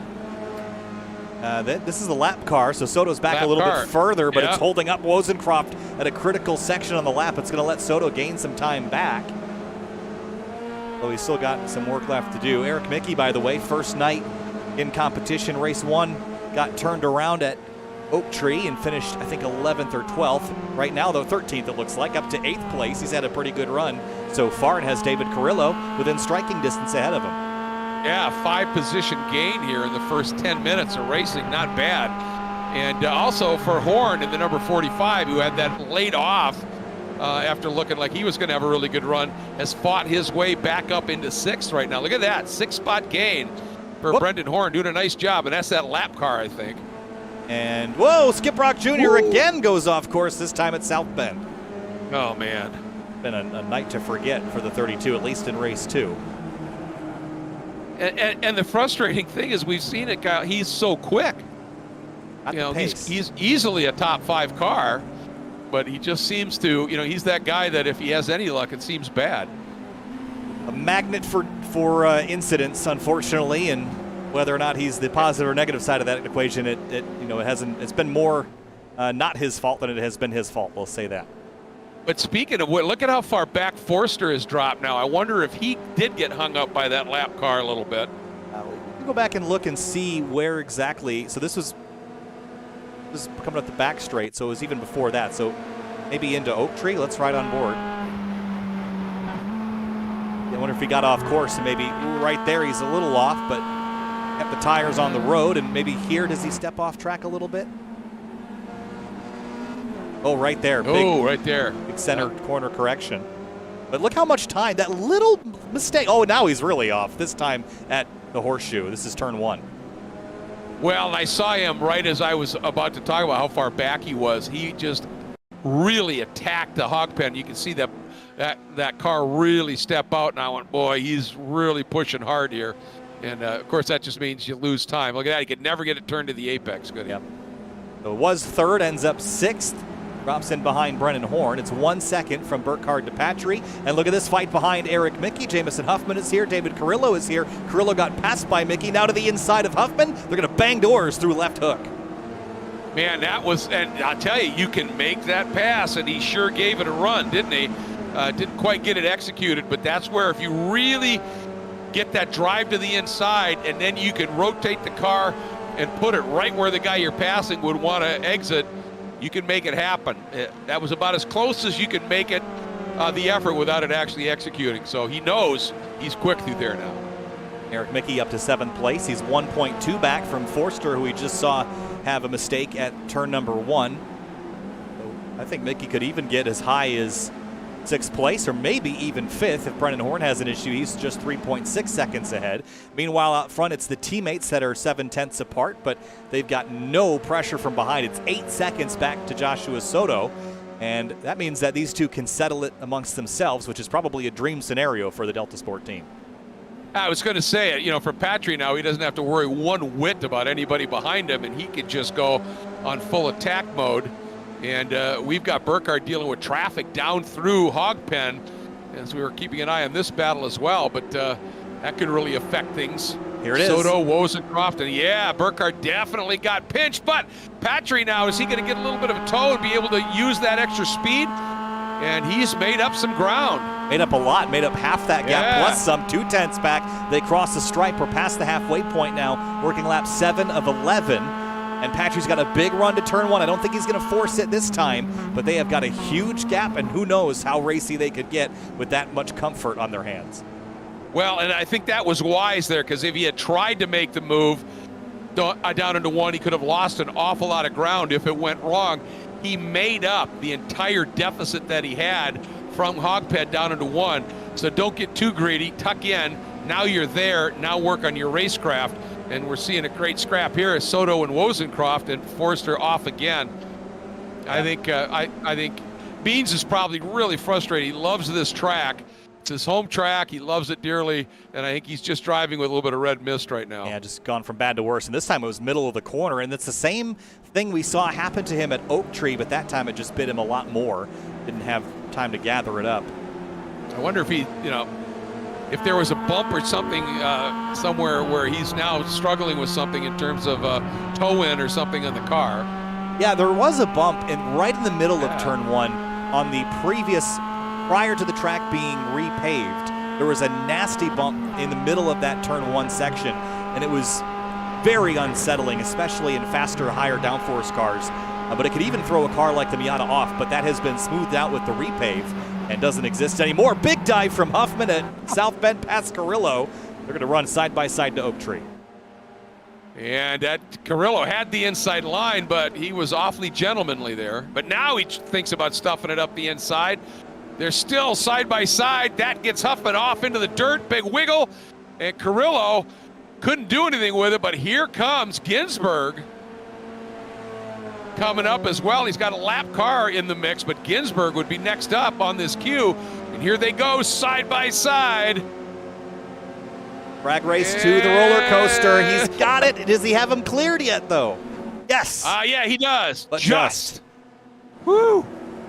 That's how you have to make the pass into the roller coaster. You've got to get clear or you're in trouble. Oh, and then I'll tell you what, Huffman is just Mr. Aggressive, isn't he?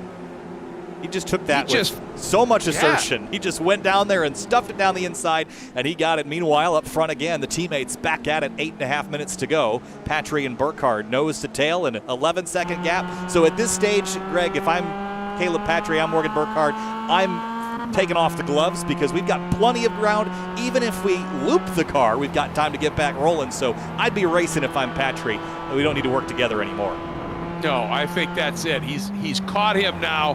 And now it is, as you said, time to get after it. And you can see he's trying to open up a little bit the entry into 5 so that he can get it rotated and get the throttle even sooner. He gives up a little bit on the entry so he can square it, and trying to get any kind of a little additional jump here. And here's that run up through these climbing S's, spectacular. And as we come to the top here, there those villas come into view. Tell me that's not a great, each one of them has a deck. I'll take one. You can sit on and watch this. Oh, yeah. Spectacular. Oh, a little bit of dirt for Caleb Patry's right side tires. He's close. Now, here's a thought for you, Kyle. If Patry is as close as Gill was going into the last lap on that first race, does Burkhardt try and pull that same move and overslow and force Patry to the outside? I think it's riskier now because there's no one behind Patry to disturb. I mean, that move only works, I think, because there's a third car in line that wants to pass car number 2. Now, if you put the other car, if you're Burkhardt, you put the guy in second offline, and there's no one there to fill the gap as you get to Oak Tree. I don't know that is quite as effective because all he's going to do is wait, turn in a little later, and do the crossover on corner exit. I think that would be a strategy to play other than, leaving it to chance at roller coaster, but I'm not sure it's quite as effective as just maintaining your line and just going defensive the old-fashioned way. But 6.5 minutes to go, Greg, and probably about 3 laps, maybe 4 laps left this time through. Patri's going to have to start figuring out something because Burkhardt has led basically every lap of this race. And boy, I'll tell you, look at this. He gets that run. What's he going to do this time? Goes to the outside. He's not going to be far enough up where he can squeeze Burkhardt down to the inside too much. And that's what you can make work. If you're up enough where you've got your nose ahead, even though you're on the longer arc, then you can come down and pinch the guy that's on the inside, tighten his radius up, and he's got to get off the throttle to avoid getting into you. And sometimes you can make that work. But Burkhardt's pretty savvy, I think, to that kind of thing. While these two continue, here's a battle for 10th place. It's Beans Forster and Max Bankin. And the problem with going around the outside at turn 1, in my opinion, Greg, is the inside is so tight and so slow that you can actually really maintain that inside because it's such a tight radius. It's a really short distance. And if you're on the outside going the other width of the track away, you end up going a lot further. So it's actually pretty hard to pinch somebody there. It works most of the other corners, but in turn 1 in particular, I've always found the inside to be a better line there, even if you have to stay completely tight up on top of the curbs. Ooh. This is getting dicey. I agree with you. That's the first time I've seen Morgan Burkhardt wiggle, getting all the way over the exit curb, and then hops that curb at 12, leaves a big black stripe as he goes to throttle. But that time Burkhardt through South Bend wiggled on the exit, and right there, see that? That he ran a little deeper over the exit curb, and I mean down along the exit curb, and the drop off on the backside there is rough, and it disturbed his rhythm a little bit. Watch this turn in here. Yeah, I mean, and then the car slides there, and that means it's not driving forward as hard as it could. So I think Patry might have the corner of the mouth curving up into a little grin at this stage. Down through Hog Pen now, coming to 2 laps to go. And Patry's close enough now that by the end of the straightaway, he'll be alongside again. So we'll see what he does this time. Tried the outside the last time around. Burkhardt's not going to give you the inside, certainly not. So what do you do? Yeah, ever. So, and that's the thing. I mean, you lead, you've got that position, and the minute you look like you're going to go inside, you know that Burkhardt's going to be there and cover. So this time Patry just follows him in. And sometimes when you do that, you try something, and then the next time you say, well, maybe I could do it, but then you just follow him through. Sometimes that's an indicator that you found somewhere else, perhaps, where you think you could do something with him. And Burkhardt didn't go defensive that time, but I think with his teammate, he trusted him not to sail up the inside unasked. I think he just went back to the racing line knowing that the rules of engagement dictate that you've got overlap before you try to attempt to pass. Yeah, I think you're absolutely right. That was something that they reinforced as well, by the way, Greg, was the blocking rules and what the vortex of danger is before tonight. Yep. Yeah, it was a pretty good online discussion before all of this got underway here about some of that. All right, here we go. Climbing S's. Here's the one that really tortures you a little bit. Now, here's South Bend, that really tricky exit. Burkhardt a lot more control that time. And you can see that gap opened up just a little bit. Now the compression under braking. Much smoother that time. And, that's the thing. That can ripple through 2-3 corners when you have that big wiggle offline and bounce coming out of South Bend. It can affect you all the way through the exit of Oak Tree. And that time you saw when he had South Bend just right, it was just smooth as glass all the way through the next 2 corners. And in the MX-5, you can really use the apex curb at Oak Tree in a higher downforce, faster car that's stiffer. That curb will really upset you, so you're just trying to apex it, so you just nip the edge of the curb rather than mount it. But in the MX-5, you can get all over it. A little understeer there for Patry. Lost some ground, even though he was right on the bumper of Burkhardt. Missed his turn in, kind of pushed the nose and lost a couple tenths of a second. But he's going to have about 3 miles to figure out what he wants to do with his teammate, Greg, because this time through we're getting the white flag. All right, and this is where Patry has had really strong runs, using a little bit more of the track on the exit. And you can see he had a little bit better exit speed, not a ton, but a little bit better. And there's the white flag. Does he have enough in terms of a toe now to do anything? Burkhardt thinks he does. Protects to the inside. Patry pops way to the outside. Now he's got to be aggressive, turn down, or try and square up underneath. Burkhardt reads it to perfection. Goes right where Patry wanted to do the under part of the over-under. Now, is Patry going to try something a little aggressive up into turn 4, what they call left hook? You can see Burkhardt protecting. Boo, a car on the exit. Burkhardt brakes really early here.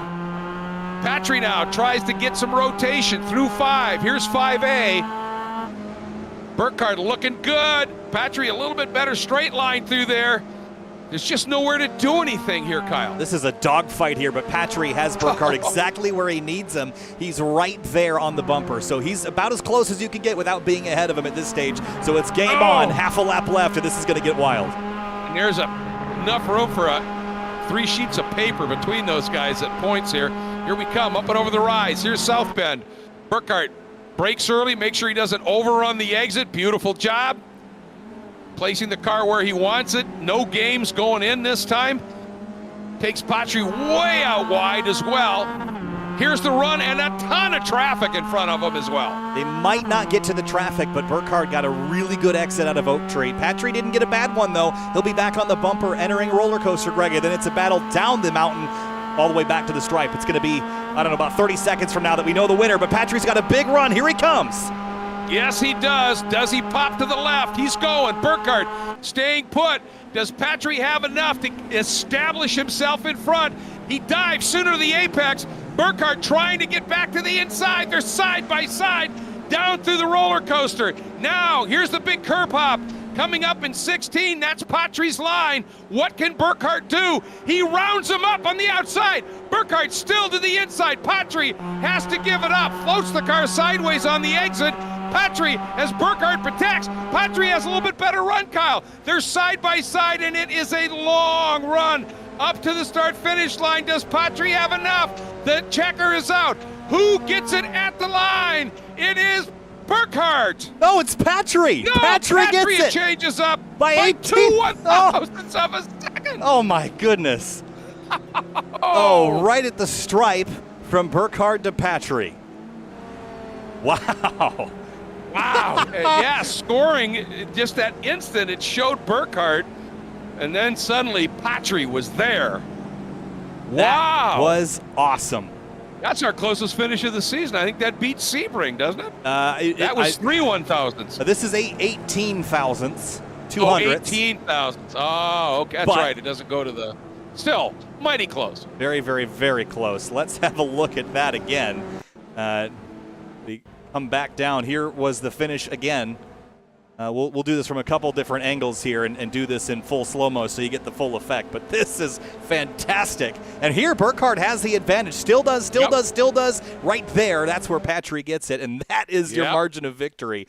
I mean, that is so close. That's incredible. And I think what really made that work for Patry is we see how close it is right there. But if we can go back down to the exit of Hogpen and watch Burkhardt pinch his exit, thinking that Patry is going to try and make an inside move, I think. Watch this here. This is just great stuff. Side by side, no contact in any of this. Side by side here, Kyle. Look at that. That is absolute precision driving. Here, Burkhardt actually has the edge that knows ahead. Patry comes down and watch Burkhardt now as they come through Hogpen. He would normally track out, and look what he does. See how he stays down low? And I think that scrubbed just enough speed, and Patry opened that wheel up, opened his wheel up, and that gave him in the nose at the line. Look at that. That was incredible. That was just a blast. And you don't get runs like that to the checkers all the time here at VIR, but when you do, they are exceptional to watch. And 18 thousandths, we are racking up the number of finishes that are sub 500ths, and that's another one of them right there. It's just so amazing. Absolutely superb stuff. All right, so with that, they're finally just rolling around back to the pit lane now. Let's roll through our race results for race number 2, Greg. And at the top of the order, now you can see the rest of the field here, but so close at the top. Yep, as you said, was at 2 100ths. Just stellar stuff. Burkhardt second. Joshua Soto First time out, second time with us in a race, ends up on the podium. Wozencroft got a really good solid fourth. Brendan Horn rebounding after that problem in the first race up into the top 5. Another newbie, Eric Mickey, a solid run into 6th. Carrillo 7th. Greg Ginsberg, what a run for Greg. Absolutely superb job. Beans Forrester, a problematic run to 9th. And Max Bankin, who was one of the 2 really aggressive guys on the track, earns a top 10. Looking on to page number 2 here, Skip Rock Jr. rebounded. It was not a great race for Skip in terms of staying out of trouble, but he did rebound for 11th, so there's that to be said. Nicholas Rice-Puto didn't have much to say inside the top 5 tonight, but did finish in 12th. Deacon Greenfield, Huffman, and Schweid wrap up the rest of your top 15. Rickson Greeny rebounded. Court Schmidt another top 20 tonight. Jim Friedhofer wrapping up the rest of the top 20, Greg, as we go on to the last page here. Celine Roland down in 30th. Yeah, it's a tough one, who obviously had a really good run going. And Rowan Gill ended up at the end out of the race, so we never got to really see where he might have ended up. And Jamison Huffman was the other guy who was just uber aggressive in the race tonight. But just some great stuff. That battle for the win obviously was spectacular, but there are some wonderful battles even behind them. So just some good stuff. Certainly was. We've got Joshua Soto joining us now, finished 3rd in his 2nd race here tonight. Josh, congratulations. A P3, a podium, held off Wozencroft and Horn and some others behind you. Take us through your race tonight. The leaders in race 2 were able to drive away, but you held on and got a P3. Take us through it. Oh, yeah. The start of the race was pretty challenging. Ended up catching a slowdown penalty. It kind of came out of nowhere. So the rest of the race was just pretty much just try to catch up to the leaders as much as I could and try to see how close I can get to the podium. Well, and you got pretty close, ending up on it here. And those slowdown penalties, sometimes I would imagine you go, I've got a penalty coming, when you know you really got something. But, when you're on that tightrope, you said they can really be a surprise, yeah? Oh, yeah. It's just the matter of just staying focused, try to, keep it clean and just continue to do fast laps and things like that, just to try to save, from the penalty and all that. Well, you did an absolutely great recovery drive, and in the end, put yourself up on the podium. Welcome to the series. We hope we see you for the rest of this season, man. Just a treat to watch you race. Oh, yeah, I'll definitely be back. This is a great little league going on. Thanks so much. Thanks, Josh. We'll see you next time. Thank you. Move on now to both the Delta Sport guys in here both at the same time. We're getting used to doing this a lot because they finish 1-2 a lot in the series that we broadcast here on Sim TV. But okay, guys, race 1 was fun. But let's talk about race 2. That run to the checkers there. Caleb, you had Morgan in the crosshairs that entire last lap, but it came down to the last corner for you, Caleb, and you beat out Morgan to the line. Well, let's start with you. Take us through that last lap and the planning and how it all came together. Was that where you were planning on getting it done, or were you hoping for roller coaster? I was hoping for roller coaster. My plan was just to kind of stay in his bumper that whole last lap and get somewhat of a run out of Oak Tree. I know that I was kind of struggling with that corner all night, but I got enough of a run to get alongside of him and into the braking zone. I thought I could clear him, and then I missed one of my downshifts, so I had to slow up a bunch there. And then adding insult to injury, we were side by side in between roller coaster and Hogpen, and I think I missed like at least 2 more shifts there, so he kind of got away from me there, and then I just did all I could to drive as hard as I could through the hog pen, and then I knew I had a shot as soon as I had a run, and then it was just kind of, praying from there, pray that I don't miss another shift. Yeah, that has to have you a little rattled when you miss a few, but you're still there and you've got an opportunity. And Morgan, I've got to ask, it looked to me like at the bottom of Hogpen, you sort of pinched right just a little bit, thinking he might try and go up underneath you. And did that scrub just enough speed, do you think, to let him round you up on the outside? Yeah, I think so. I had gotten enough clearance that I could cut off the outside line, but I knew that if I did that and I didn't go right, that he would go right and I would be over even faster. So I looking back at it, I probably should have made the transition to the right a little bit slower and not used as much wheel angle. But it was. I mean, coming up to roller coaster, it was going through all of the possible outcomes in my head, and that was not one of them. So yeah, it was a lot of fun. Well, I'll tell you what, watching you guys side by side from the entry to roller coaster all the way to the start finish line and never a touch, not only great respect, but great car control, great racecraft. And, getting back to you, Caleb, the one thing I wanted to ask was when you had dropped back just a little bit and then you two caught a little bit of traffic and it held Morgan up just enough, it looked like you had maybe enough of a run going into one to try something. And I thought you did something really smart, was you didn't get too greedy and you went, look, I just made up that entire gap that I had. Don't throw it away, trying something here and try and figure out somewhere else. Was that your plan at that moment, just to say, look, I made up the gap, don't be stupid here? Yeah, kind of. I mean, we had 10 seconds back to third. Right. So we could have raced, but at the same time, even if I would have raced him, he still would have been right there. There would have been, I wouldn't have gained an advantage. So my kind of thought process was just play mind games if I could, maybe get him to wear out his tires a little bit. Otherwise, just kind of stay back behind and see where I'm better and try to make something happen in the last lap. Yeah, well, and you did. It was spectacular. I think it was 18 one-thousandths of a second. That just a stunning finish. One last question for you, Morgan. In the first race, on that last lap, going up out of the exit of South Bend up into 11, and then Oak Tree, it looked like you went center track and braked early. Were you trying to throw Rowan off of his rhythm a little bit there? Yeah, for sure. I saw that he was really close coming out of South Bend, and he got a little bit of a run, and he looked left, and as soon as he looked left, I got on the brakes to make him, I forced it too wide so that he wouldn't get an exit, and it would screw up his entry and exit and make it a lot more difficult for him. And fortunately, it worked out. So I had about 3 or 4 tenths on the exit of the corner and the more advantageous exit. So it was definitely a purposeful thing to kind of break early there. Well, and I'll tell you what, that is just ultimate creative racecraft, and it was just awesome. And then this finish, we're watching one more time to the line in this second race.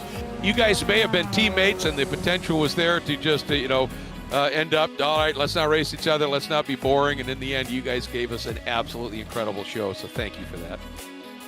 Thank you. Thank you. Somebody had to end his reign. Hey, now. No, you didn't have to. You didn't All have right. to. I just wanted to make it interesting. I wanted to go around the outside there. That sounded like a verbal glove across the face. We got 2 rounds yet to go. Yeah. Thanks, guys. Appreciate your time. Great work. Great show you put on for us. We'll see you next week. Oh, fabulous. Thanks so much. Thank you. Thank you, guys. Greg, what a blast. We were watching that finish back again, and we're still watching it over and over and over and over again. Great racing tonight, and again, this series has put on some incredible shows. We keep seeing these very, very close margins of victory, but I'm so excited. Our next race on the calendar is going to be Lime Rock Park, so we keep going from one great North American road course to the next. I can't wait for that little slice of heaven up there in Connecticut. Well, they call it the Road Racing Bull Ring, and it's basically you could fit 3 Lime Rocks into one Virginia International Raceway, and it is going to be spectacular, especially if we get a pretty good entry. Talk about a momentum track, and talk about close quarter racing. It's going to be absolutely incredible. And I do want to say there was a reason when Carroll Shelby won here in 1957 when he made one of the great quotes. Everybody remembers Newman's about if there's a heaven on earth, it must be VIR. But Carroll Shelby once said, and this was back obviously a long time ago, he said 1 lap at VIR is worth 100 at Watkins Glen. Now, Watkins Glen has certainly evolved into an amazing track, but that just gives you an idea of the respect that this track has garnered for many, many decades. As we are wrapping things up here, once again, a huge thank you, of course, to Full Send Sims, our title sponsor. Just an incredible product they make. And as you can see, when it comes to putting on a racing series in iRacing, they do it right there as well. Huge thank you to Frank Rodriguez and 3P Logistics for their wonderful support, and also to Rob Greenwood and Final Turn Motorsports for their amazing support as a presenting sponsor as well. And as always, a massive shout out to Kyle Heyer, my booth partner here, and also director and producer of these shows extraordinaire, for his absolutely phenomenal work. Kyle, a pleasure as always. And folks, we'll see you next Thursday, Lime Rock Park, the Bull Ring. Don't want to miss that one.